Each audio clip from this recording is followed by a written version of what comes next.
ओम शांति। Beyond excellence people and planet conference का third day, जो कि विश्वकर्मा डे है आज, उस दिवस पर बिकमिंग ए कर्म योगी, बहुत सुंदर थीम के साथ आज का सेशन आप और हम सब शेयर करेंगे।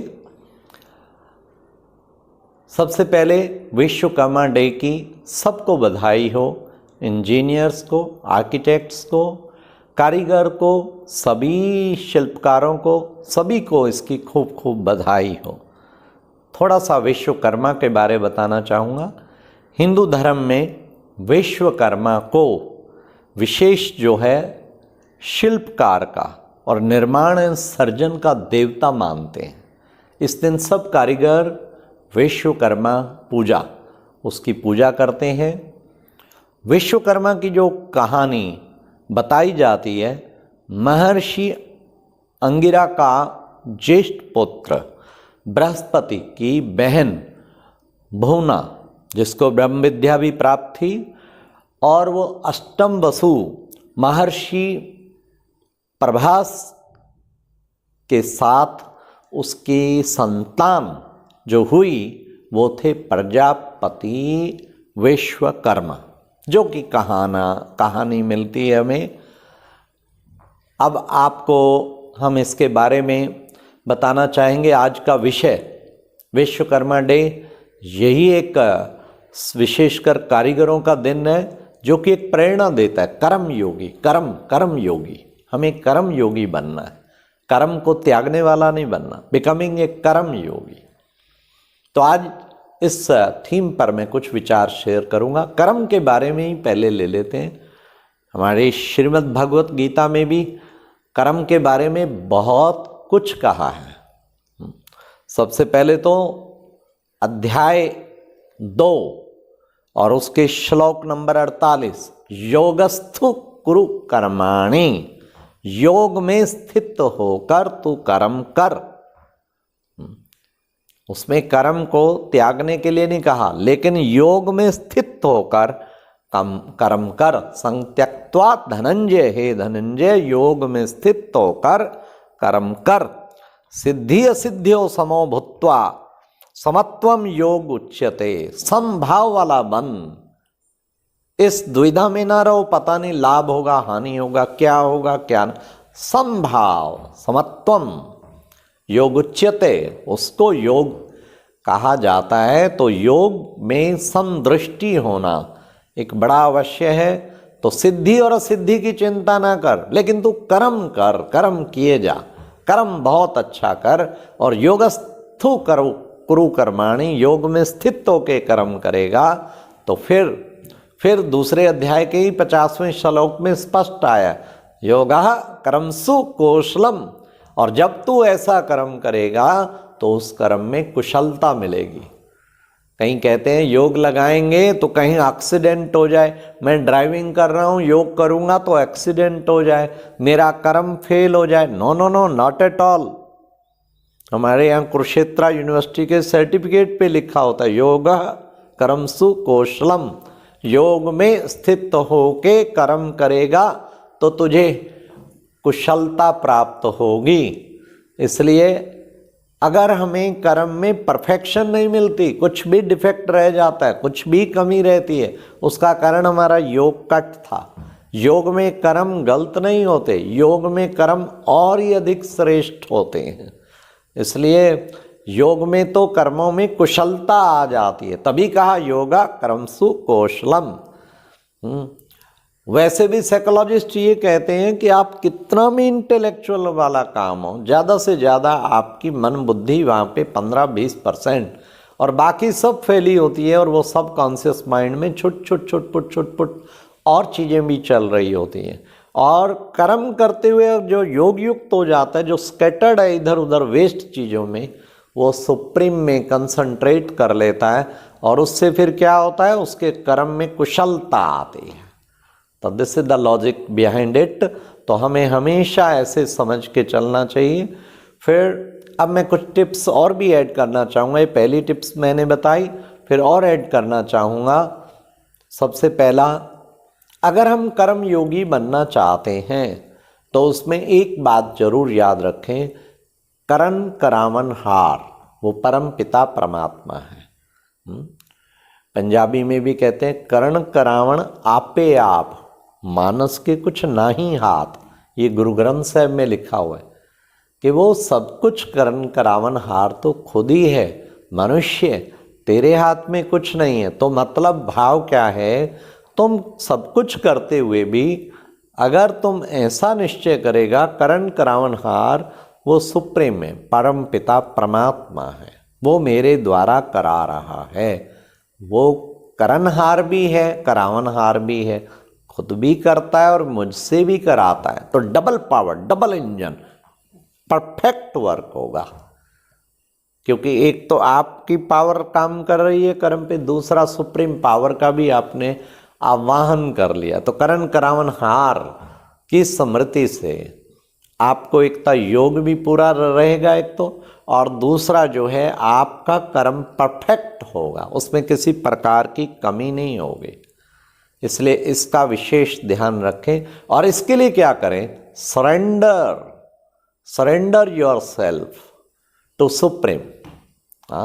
कितना सुंदर कहा है, कर्मणे अधिकारस्ते मा फलेषु कदाचन, तेरा कर्म करने में अधिकार है, उसके फल की चिंता के बारे तुझे नहीं सोचना है।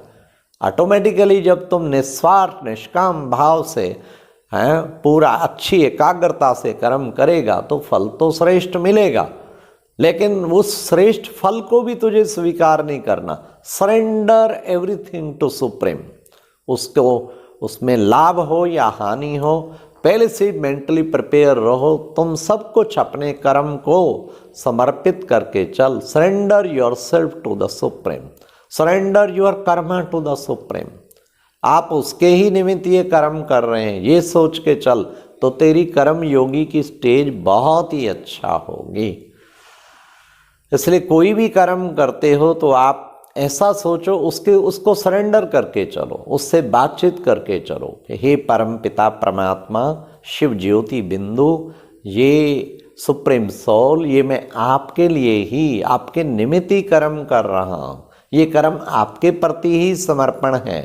तो कितना अच्छा अगर हम अपने आप कर्मों को उसके सरेंडर होके करते हैं तो श्रेष्ठ कर्म, एलिवेटेड कर्मास बन जाते हैं।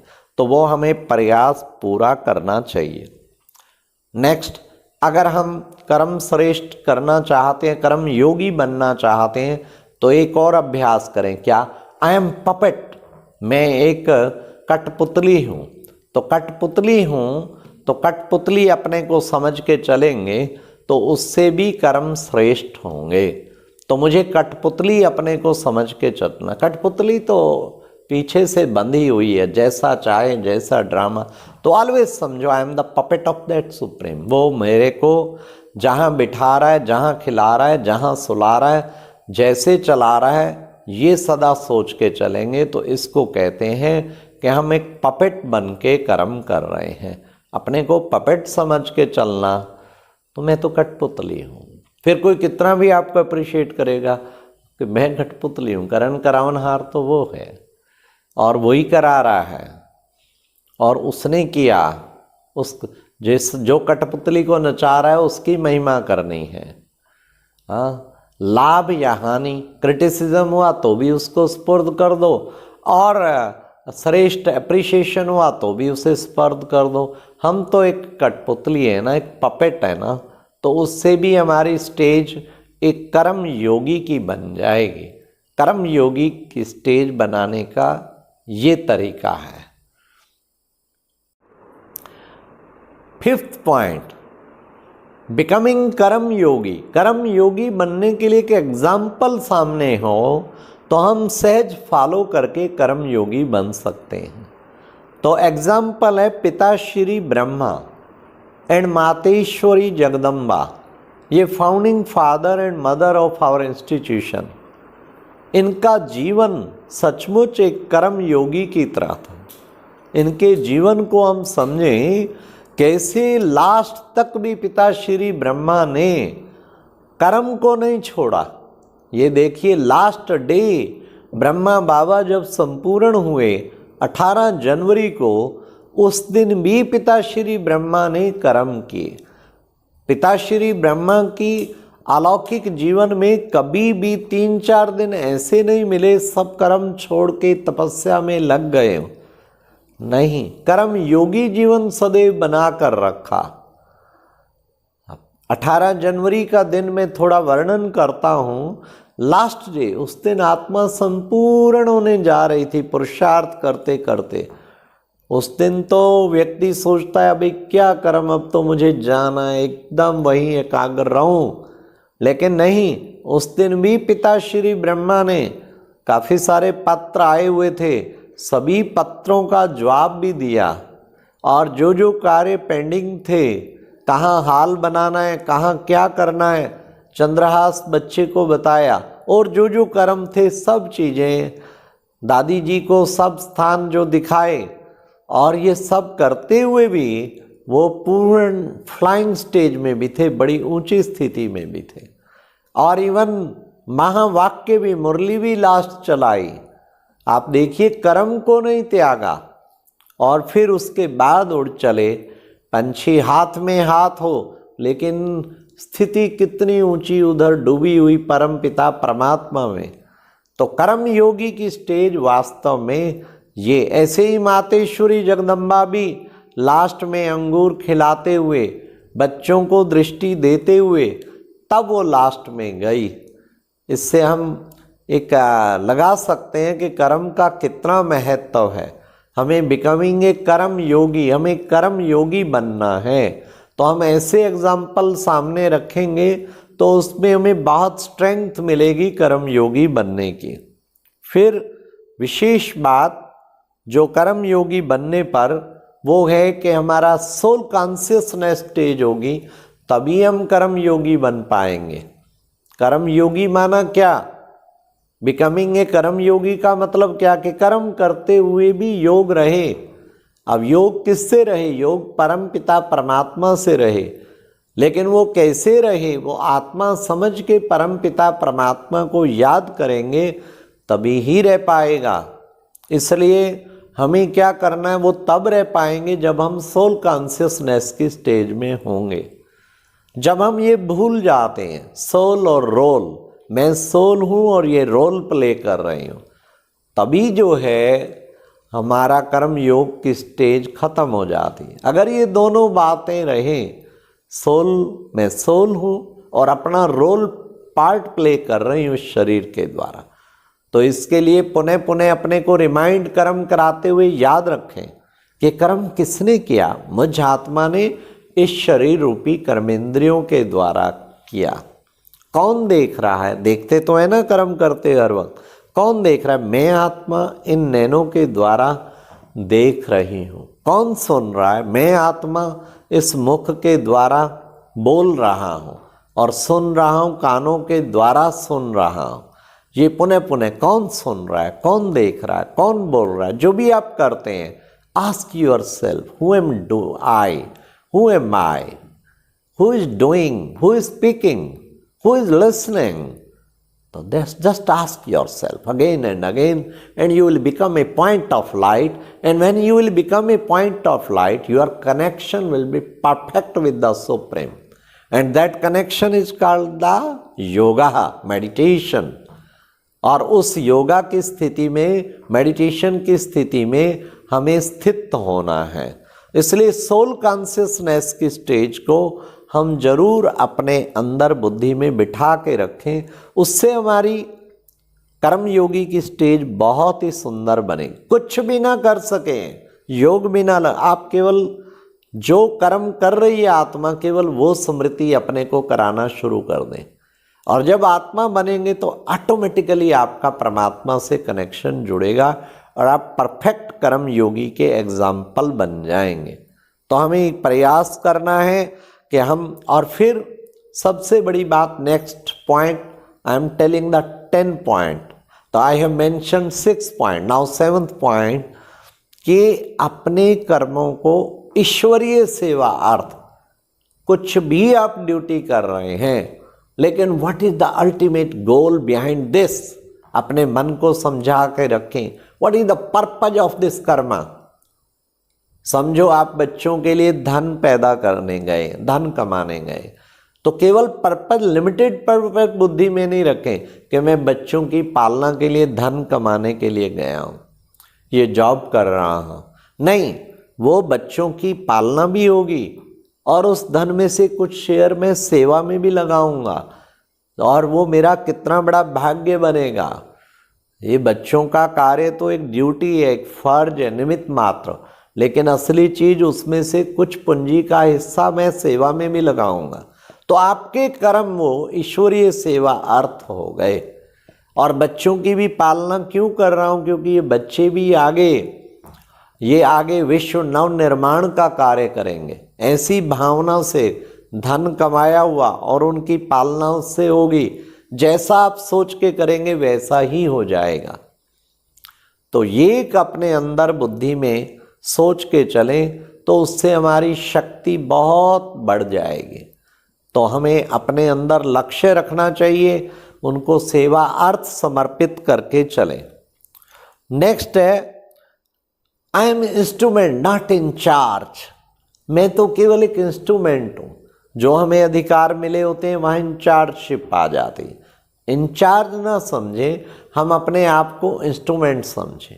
मैं केवल निमित्त मात्र इंस्ट्रूमेंट हूँ, मैं तो केवल एक माध्यम हूँ, और मैं माध्यम हूँ और वो है असली इंचार्ज तो ऊपर बैठा है, वो मेरे से कार्य कराता। इंस्ट्रूमेंट खुद थोड़ी करता है, इंस्ट्रूमेंट से कार्य कराने वाला तो वो है। I am only medium, I am only instrument, मैं केवल एक निमित्त मात्र माध्यम हूँ। तो ऐसा भी बुद्धि में रखने से इससे कर्म योगी की स्टेज बहुत अच्छी आ जाती है। कर्म का अभिमान मैं कर रहा हूँ, वो मैंपन भी खत्म हो जाता है, और उससे कर्म योगी की स्टेज बहुत अच्छी। इंस्ट्रूमेंट समझे, इंस्ट्रूमेंट। तभी हमारी दादी प्रकाशमणि जी से किसी ने पूछा उनकी कर्म योगी की स्टेज के बारे में कि दादी जी इतना इंटरनेशनल संस्था का कारोबार और आप उसकी हेड, क्या आपको हेडेक नहीं होता? तो दादी जी का तुरंत उत्तर था, मैं अपने को हेड समझती ही नहीं जो हेडेक हो। अगर आप अपने को हेड समझेंगे तो हेडेक जरूर होगा। मैं हेड नहीं समझती, मैं अपने को निमित्त समझती हूँ। तभी दादी जी के 3 शब्द बड़े प्रसिद्ध थे, निमित्त, निर्माण और निर्मल वाणी। उनकी वाणी बहुत निर्मल होती थी और सदा वो निमित्त भाव में रहती थी। तो हमें भी ऐसा ही समझ के चलना है। इंस्ट्रूमेंट समझना माना निमित्त भाव में रहना। तो उससे फिर हमें कभी अपने इंचार्ज, अपने पद का नशा, अपने क्वालिफिकेशन का नशा, पोस्ट पोजीशन का, सीनियरिटी का नशा, ये सारे जो हैं ये कर्म योगी नहीं बनने देंगे। ये कर्म में डिस्टर्बेंस पैदा करेंगे। I am something, I will tell you, I am your boss, you should know who am I, you should know, you should aware about my position. ये सब बातें जो हैं ये कर्म योगी की नहीं है, ये कर्म भोगी की है। हम उन पदों के नशे में चूर गलतियां अनेक करेंगे, सबऑर्डिनेट से भी हम दुर्व्यवहार करेंगे, और उससे फिर क्या होगा, कर्मों में कुशलता नहीं मिलेगी, परफेक्टनेस नहीं आएगी, उसमें डिफेक्ट जरूर होंगे। तो हमें कोशिश करनी चाहिए निमित्त भाव, instrument, like an instrument, I am only instrument. तो ये सदा बुद्धि में रख के चलेंगे तो उससे भी हमारे अंदर कर्म योगी के लक्षण बहुत सुंदर पैदा होंगे। नेक्स्ट है विशेष, वो है लौकिक टू अलौकिक। कर्म योगी बनना चाहते हैं तो थोड़ा लौकिक को अलौकिक में बदलते जाएं तो उससे योग बहुत अच्छा रहेगा। लाइक फॉर एग्जाम्पल, सुबह आप स्नान कर रहे हैं, भर भर मग्गा अपने ऊपर डाल रहे हैं। अभी कर्म योगी बनना चाहते हैं तो आप एक बड़ा सुंदर अलौकिक विजन बनाएं कि मैं सोल परम धाम में हूँ, और धड़ाधड़ ऊपर से ज्ञान योग के मग्गे अर्थात वो ज्ञानामृत मेरे ऊपर परमात्मा डाल रहे हैं। सूक्ष्म वतन में हूँ, वहाँ पर भी मेरे ऊपर ज्ञान अमृत के डाल रहे हैं। हर चीज में समथिंग पॉजिटिव विजन। जैसे आप देख रहे हैं घड़े में टूटी चल रही है, पानी बह रहा है, आप थोड़ा सा विजन बना सकते हैं, अरे गंदला पानी घड़े में और टूटी लगातार चलती रहे तो एक दिन सारा ही स्वच्छ हो जाएगा। इसी तरह लगातार ज्ञान अमृत की टूटी मेरे में चलती रहे तो मेरी बुद्धि में भी सदा स्वच्छ हो जाएगा। तो this is the changing the लौकिक इनटू अलौकिक। तो लौकिक को अलौकिक में बदलते चलें तो बहुत सुंदर होगा। हाँ, इससे आपका जीवन बड़ा अच्छा बनेगा। समझो कहीं जाते हैं, कोई सुंदर पर्सनैलिटी वाली या पर्सनैलिटी वाला कोई आकर्षित हो करती हैं आँखों को, तो एक सेकंड में सोचें उसके सबसे सुंदरतम स्वरूप सतयुगी स्वरूप को याद करें। श्री लक्ष्मी दुनिया की सबसे सुंदरतम नारी, श्री नारायण दुनिया का सबसे सुंदरतम पुरुष, लेकिन उनमें जरा भी विकारों की स्मेल नहीं है। और उनके सामने तो जाके कहते हैं विषय विकार मिटाओ पाप हरो देवा। तो सदा सबको इतनी ऊंची दृष्टि से देखें कि ये जगदम्बा, ये श्री लक्ष्मी, ये सब इतनी ऊंची तपस्विनी बहनें हैं या इतने ऊंचे तपस्वी भाई हैं। जब हम ऊंची दृष्टि से लौकिक को अलौकिक में परिवर्तन करते जाएं तो जीवन बहुत ही श्रेष्ठ बन जाएगा। कोई भी लौकिक बात को उसका कुछ अलौकिक विजन बना ले, उससे आपकी अंदर इतनी अच्छी कला आ जाएगी और आप कर्म योगी सदा बने रहेंगे। ठीक है, जैसे ट्रेन में सफ़र कर रहे हैं, ट्रेन खींचे चले जा रहा है तो वहाँ पर भी आप कुछ भी सुंदर इंजन जैसे खींचे जा रहा है, इंजन की स्पीड पे डिपेंड है और सब डब्बे वैसे ही चलते जा रहे हैं। ऐसे ही समझो मैं भी इस संसार की आत्माओं के निमित्त एक इंजन हूँ और उस इंजन की तरह मुझे भी सबको खींच के चले जाना है। Last but not least, for becoming कर्म योगी, always stay in the combined stage. Combine I and that supreme soul. I soul and the supreme soul. I soul situating in the center of forehead and the supreme soul is also with me. We both eating together, talking together, meeting together, sharing together, doing service together, every time together. हम सदा combined रहते हैं, इकट्ठे मिलते, इकट्ठे बोलते, इकट्ठे खाते, इकट्ठे पीते, इकट्ठे ही हर कर्म करते हैं। तो अगर हम कंबाइंड स्टेज में रहेंगे तो हम कर्म योगी, परफेक्ट कर्म योगी बन जाएंगे। उसके लिए हम प्रयास करें, हम कंबाइंड स्टेज की ज़्यादा से ज़्यादा स्थिति में रहें। उस कंबाइंड में रह के तब हम अपने आप को जो है बहुत सुंदर ऊंची स्थिति बना सकते हैं। हर वक्त आप कोई भी कार्य कर रहे हैं शेयर करें, उस सुप्रीम मेरे साथ है, उससे शेयर करेंगे, आपको बड़े सुंदर इंस्पिरेशन भी मिलेंगे और आप कैसे इस कर्म को परफेक्ट करें वो भी साथ साथ मिलेगा। तो this is then you will become a perfect karma yogi. तो साथ करें, साथ कर्म इकट्ठे करें, इकट्ठे देखें, इकट्ठे बात करें, सेवा करें, इकट्ठे करें, तो अभिमान भी कभी नहीं आएगा क्योंकि वो मेरे साथ बैठ के ही मुझे हर चीज़ में ट्रेंड कर रहा है और हर काम करा रहा है। ऐसा अंदर से बुद्धि में होगा तो हम कर्म योगी बन जाएंगे। कभी भी अकेला ना हो, अकेला हुआ तो माया का अटैक होगा, देन विकार जो विशेष जो है वो आपके ऊपर अटैक करेंगे। But who is with me, almighty authority, हजार भुजाधारी, वो मेरे साथ है, तो चिंता की क्या बात है। तो कर्म करते हुए you will be worry free, no hurry, no worry, no curry, work without worry, काम करेंगे लेकिन विदाउट वरी करेंगे और आप परफेक्ट कर्म योगी का एग्जाम्पल बन जाएंगे। तो हम ये आज लक्ष्य रखें इस कॉन्फ्रेंस में और विश्वकर्मा डे पे दृढ़ प्रतिज्ञा करें, कोई भी कर्म अकेला नहीं करूँगा, मैं कर्म योगी बन के करूँगा, तो उससे परफेक्ट कर्म होंगे और वो कर्म श्रेष्ठ बनते जाएंगे। औरों को भी श्रेष्ठ बनने की उन कर्मों से इतनी अच्छी प्रेरणा मिलेगी, आपके कर्म विश्व सेवा के निमित्त बन जाएंगे। Thank you. ओम शांति।